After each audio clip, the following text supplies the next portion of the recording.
नमस्कार मित्रांनो, मी निलेश गोडविंदे स्वागत करत आहे आपल्या NG सोल्युशन चॅनलवर. तर मित्रांनो, मागच्या व्हिडिओमध्ये आपण कालमापन पाहिलं, त्यामधले सामान्य वर्ष बघितले. सामान्य वर्षामध्ये काय काय असतं ते. आता आपण लीप वर्षे पाहणार आहोत. तर लीप वर्षामध्ये मित्रांनो 300 लीप वर्षामध्ये 366 दिवस असतात. 366 म्हणजे सामान्य वर्षामध्ये 365 असतात, प्लस लीप वर्षामध्ये एक दिवस जास्त असतो. हा लीप वर्ष दर 4 महिन्यांनी येतोय मित्रांनो, 4 वर्षांनी येतोय सॉरी. तर आपल्याला इथे फेब्रुवारी महिन्यामध्ये 28 प्लस 1 म्हणजे एकूण 29 डेज असतात. म्हणजे इथे ह्या महिन्यामध्ये तो ॲडजस्ट केलेला असतो. तर आपण लीप वर्षाचं पाहूया. लीप वर्षामध्ये ज्या सालाला लीप वर्ष कसं ओळखायचं, तर ज्या इयरला म्हणजे ज्या सालाला 4ने भाग जातो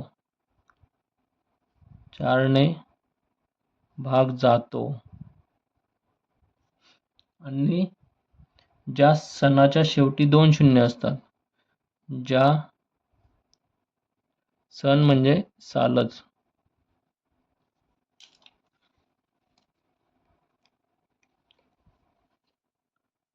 ज्या सालाच्या शेवटी 2 शून्य असतात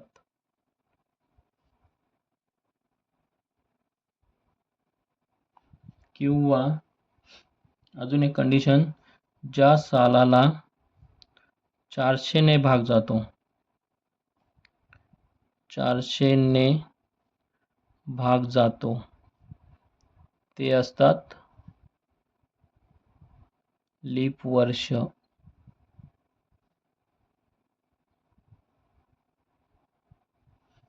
तर मित्रांनो, आपण उदाहरणाच्या साहाय्याने स्पष्ट करूया. उदाहरण 1980 हा लीप आहे की नाही, तर हा लीप आहे का, तर याला 4 ने भाग जातो, किंवा म्हणजे ज्याला पाठीमागे 2 शून्य असतात त्याला 400 ने भाग जायला हवा आणि बाकी वर्ष असतात त्याला 4 ने भाग जायला हवा. आता 1980ला 4 ने भाग जातोय का, तर पाहूया. 1980 भागिले 4, 4 4 8, 4 3 12, 4 चौक 16, 4 चौक 16, 17 18 19 राहिले 3, वरून घेतले 8, 4 4 8, 4 3 12, 4 चौक 16, 4 25, 4 7 24, 4 7 28, 4 8 32, 4 9 36, राहिले 2, 2 ठेवले 0, 4 पंचे 20. तर इथे 4 ने भाग जातो म्हणून हा लीप वर्ष आहे. 1980, 1996, 1600, 2000 हे लीप वर्ष आहेत. आता 1600 आणि 2000 हे लीप वर्ष आहेत. तर आपण बघूया आता की 1700 हा लीप वर्ष आहे की नाही, ते कसं ठरवायचं. 1700ला आपण 4 ने भाग देऊन पाहूया. 1700 भागिले 4, 4 सक नाही 4 4 8, 4 3 12, 4 चौक 16, उरला 1, इथे ठेवला 0, 4 2 8, उरले 2, इथे ठेवला 0, 4 पंचे 20. तर इथे 4 ने भाग जातो म्हणून हा आपण लीप वर्षे आहे असं गृहीत धरूया, पण हे चुकीचं आहे. लीप वर्षे हा चुकीचं आहे. तर काय कंडिशन, ज्या सालाच्या शेवटी 2 शून्य असतात, 2 शून्य आहेत इथे, त्याला कितीने 400 ने भाग जायला पाहिजे. तर याला 400 ने भाग जातोय का, नाही जात. 1700 भागिले 400, इथे 2 शून्य गेले, इथे 2 शून्य गेले. 17/4 भाग जात नाही, त्यामुळे हा लीप वर्षे नाही. तर असेच काही आहेत जे लीप वर्ष नाहीत. For example 1700, 1800. 1800ला सुद्धा 400ने भाग जात नाही. आपण देऊन बघूया. 4 4 8 4 3 12 4 चौक 16 येतोय, त्यामुळे हा 1800 सुद्धा लीप वर्ष नाही. त्यानंतर 1900 असे म्हणजे फॉर एक्झाम्पल पुढे असतील तर ज्यांच्या मागे 2 शून्य आहेत आणि त्याला 400ने भाग जात नाही, त्यांना आपण लीप वर्षे बोलू शकत नाही. मित्रांनो, व्हिडिओ जरा हे झाले. ज्या महिन्याच्या शेवटी 2 शून्य असतात आणि त्याला 400ने भाग जातोय की नाही ते बघायचं. आता इथे 1800 1900ला सुद्धा 400ने भाग जात नाही. 2 शून्य गेले, 2 शून्य गेले, 19/4 भाग जात नाही, त्यामुळे हे लीप वर्षे नाहीत.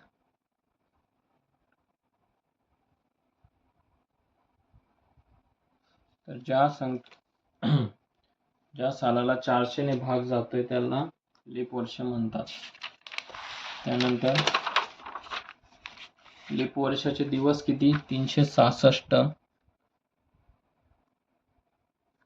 लीप वर्षाचे दिवस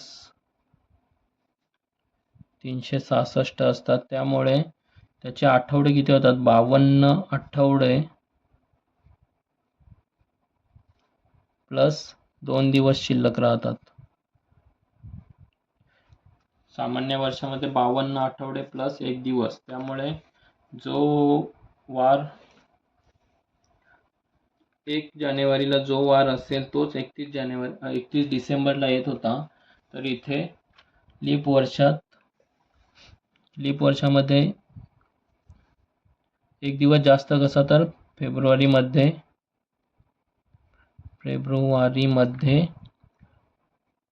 29 दिवस असतात, त्यामुळे तो एक दिवस जास्त असतो. तर फेब्रुवारीमध्ये लीप वर्षामध्ये काय होतं? 1 जानेवारी आणि 2 जानेवारी या 2 दिवस जे वार असतात ते 53 वेळा येतात. 1 जानेवारी आणि 2 जानेवारीला असणारे वार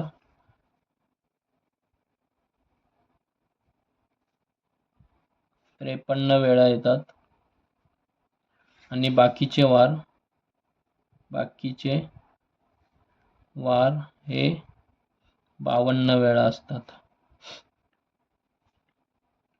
सामान्य वर्षामध्ये फक्त 1 जानेवारीला असणारा वार हा 53 वेळा येत होता. इथे 2 दिवस जास्त असल्यामुळे 1 जानेवारी आणि 2 जानेवारीला असणारा वार हा 53 वेळा येतो आणि बाकीचे 52 वेळा येतात. त्यानंतर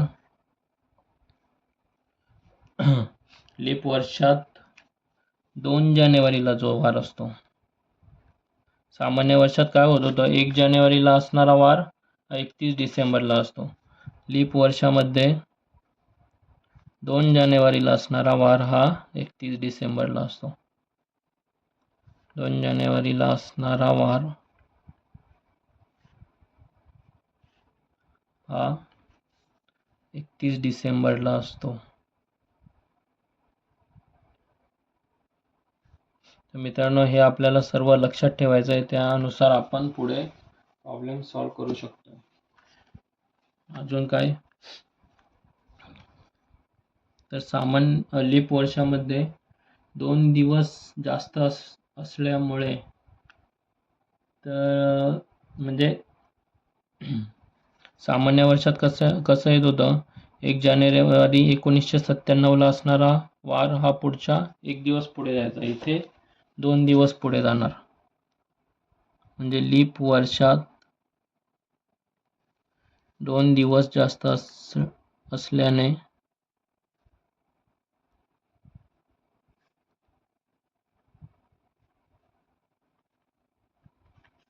त्याच तारखेस येणारा वार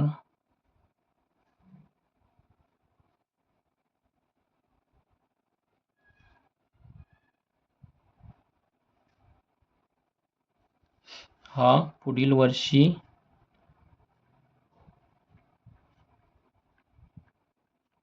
2 दिवसाने पुढे जातोय, 2 दिवसाने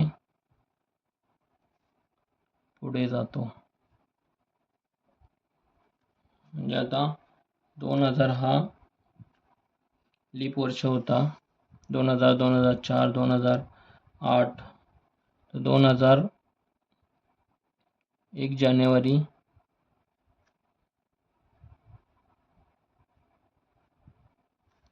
2000ला सोमवार असेल,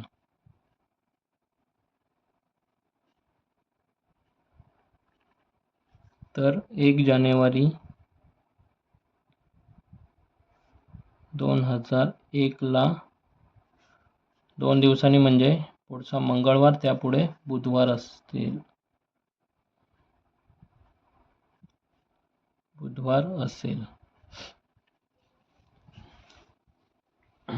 त्यानंतर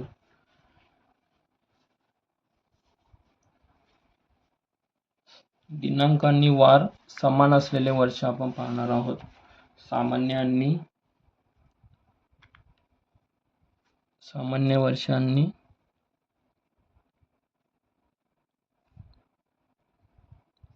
वर्षांनी लीप वर्ष. तर सामान्य वर्षात जानेवारी आणि ऑक्टोबर हे 2 महिने सेम असतात, 31 दिवसांचे.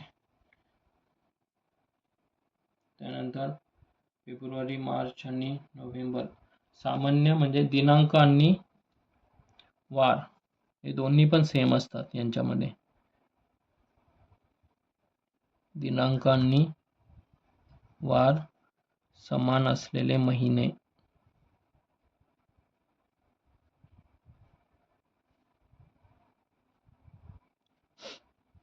म्हणजे 1 जानेवारी त्याला मधलं कोणतं घेऊ, 14 जानेवारीला बुधवार असेल तर 14 ऑक्टोबरला सुद्धा बुधवारच असतो. हे असे सामान्य वर्ष आणि लीप वर्षे सेम असणारे. जानेवारी ऑक्टोबर म्हणजे कोणतं पण घेऊया, 12 जानेवारीला गुरुवार असेल तर 12 ऑक्टोबरला सुद्धा गुरुवारच असतो. ते महिने आपण पाहणार आहोत. जानेवारी आणि ऑक्टोबर हा सेम असतो. त्यानंतर फेब्रुवारी, मार्च आणि नोव्हेंबर हे 3 महिने सेम असतात. त्यानंतर एप्रिल आणि जुलै हे सामान्य वर्षामध्ये, आणि सप्टेंबर आणि डिसेंबर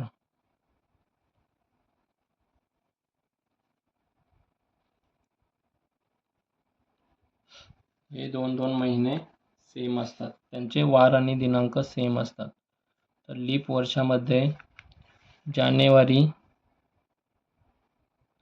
एप्रिल आणि जुलै हे 3 महिने सेम असतात. त्यानंतर फेब्रुवारी आणि ऑगस्ट हे 2 सेम असतात. त्यानंतर मार्च आणि एक आपल्याला माहितीसाठी फक्त, मार्च आणि नोव्हेंबर हे 2 महिने सेम असतात. त्यांचे वार आणि दिवस सुद्धा. त्यानंतर सप्टेंबर आणि